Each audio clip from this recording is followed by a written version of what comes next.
भाषा सगळ्यात पहिलं हे आहे ना, दुवा. बरोबर म्हणली भाषा. मी पण 20-21 वर्ष होतील मला इथे, हो. आणि आपण हा प्रोग्राम आता 21व्या वर्षी मराठीत करतोय. दिस बर. Is a proud moment. तुझ्या एफर्ट साठी टाळ्या.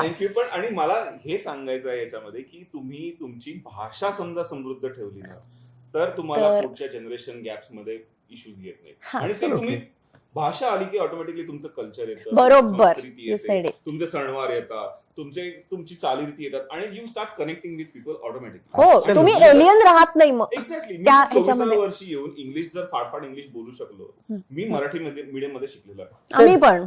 त्याच्यामुळे इकडे आल्यानंतर मला 3 महिने ते ऍक्सेंट समजायला लागलं. ते माईट म्हणतात का मेट म्हणतात. ऍब्सोल्युटली. काय म्हणायचं नाही, नगर परिषद शाळा क्रमांक 5 तिथपासून जो प्रवास आहे तो 5वी मध्ये इंग्लिश सुरू होतं. ABCD आपण 5वी मध्ये शिकतो, मराठी मीडियमची लोक. 11वी-12वीचा ऍब्सोल्युटली. 11वी-12वीला धक्का बसला अचानक, आणि सायन्स आणि फिजिक्स. आता कोणी काही पकड नाही करू शकणार. तेच तर लांबचीच गोष्ट नाही, ते तर लांबच राहिले, ते तर अजिबात. ऍब्सोल्युटली. त्याच्यामुळे आम्ही जरा बॅलन्स एकाला बॅलन्स एकाला नाही करतो सगळं. बॅलन्स.